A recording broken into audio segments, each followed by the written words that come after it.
Hi and good morning to all my fellow classmates and to my lecturer, Madam Asni. Today I will like to tell you about the definition of discipline. Before that, I'm going to introduce myself first. My name is Iskandar Dizulkarnain Arif bin Aidi and my matrix number is 2021108921.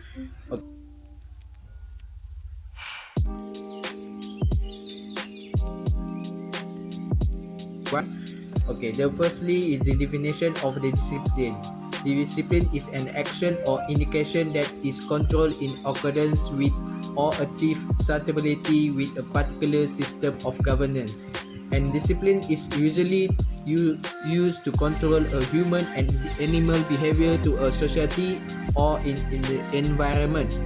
In the academic and professional world, a discipline is a particular branch of a knowledge, learning, or practice, and also discipline can be a set of expectations required by any governing entity, including self, group, class, field, industry, or society.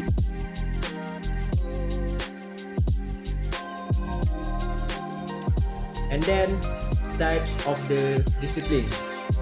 Disciplinary problems are dishealthy and related problems such as theft.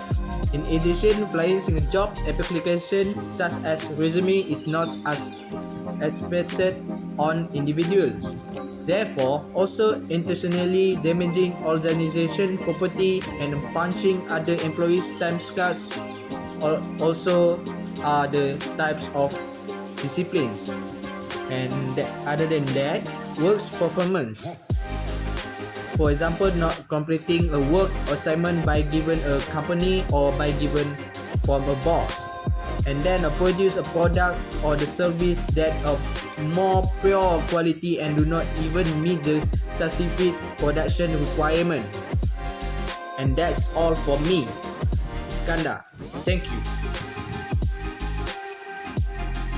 The objective of discipline is to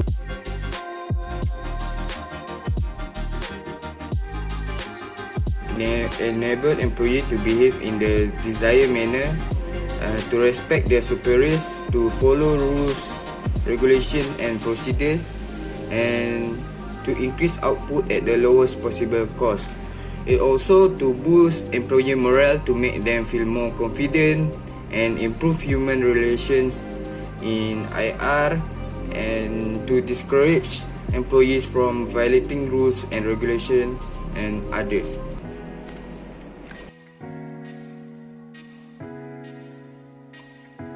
There are few importance in this discipline.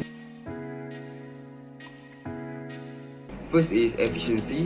Efficiency is tied to discipline organizations.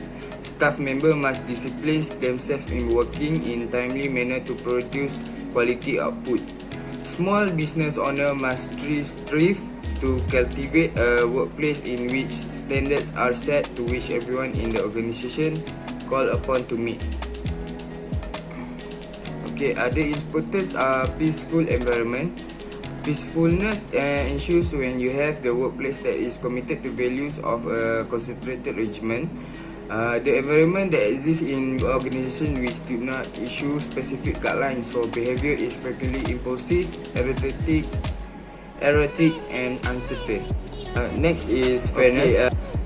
Discipline help to produce an honest environment in which everyone is treated fairly, and employees do not have to fear being shouldered with an unfair amount of tasks because of the set protocols are in the place that call for workers to share the load.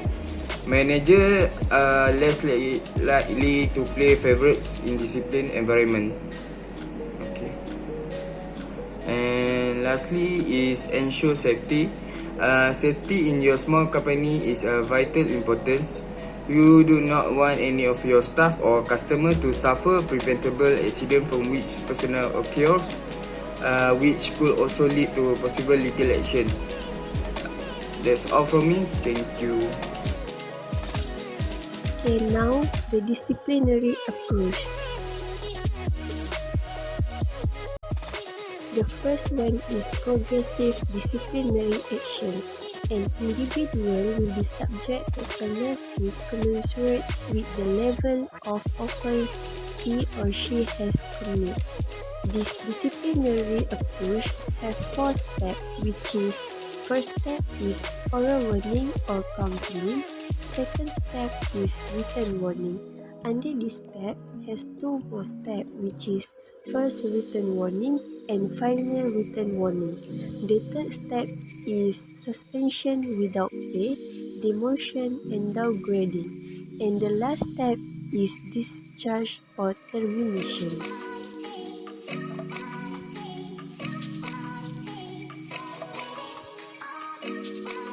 Moreover, disciplinary action without punishment.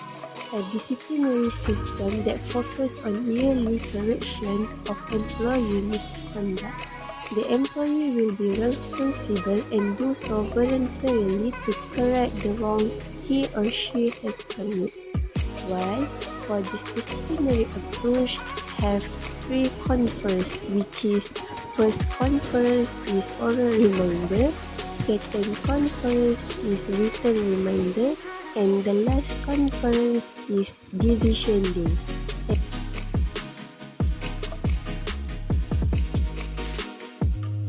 And the last one for the disciplinary approach is hot stove rule.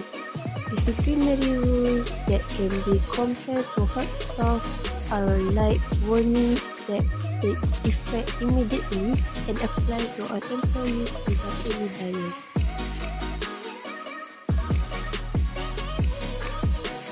Finally, disciplinary rules and regulation in Malaysian public service.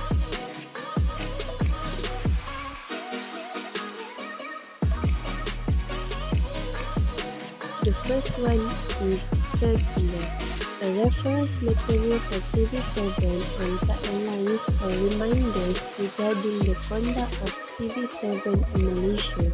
It will be produced and communicated to staff from time to time. Moreover, disciplinary action. The implementation of disciplinary action to the public sector is a very clear rule and policy to be done, and guidelines on disciplinary action have been established to facilitate the implementation process. Furthermore, termination of service. The government has the power to terminate the service of a person working in the public sector, but the government must have sufficient reasons and materials to do so to employees.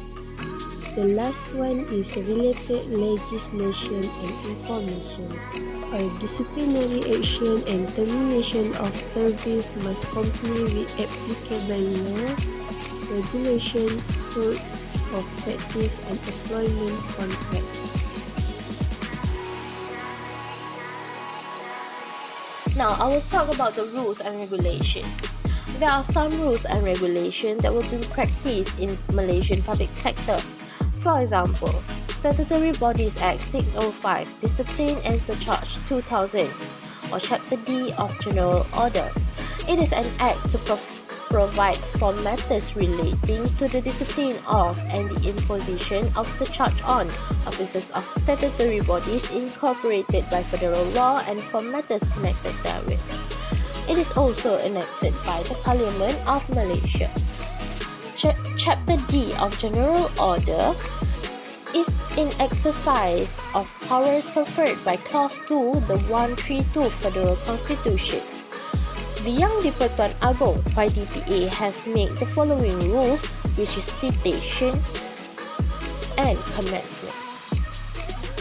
However, there are 4 types of discipline that will conclude in Chapter D of General Order, which is sexual harassment, drug abuse, absence without leave or absence from duty, and also dress fatigue.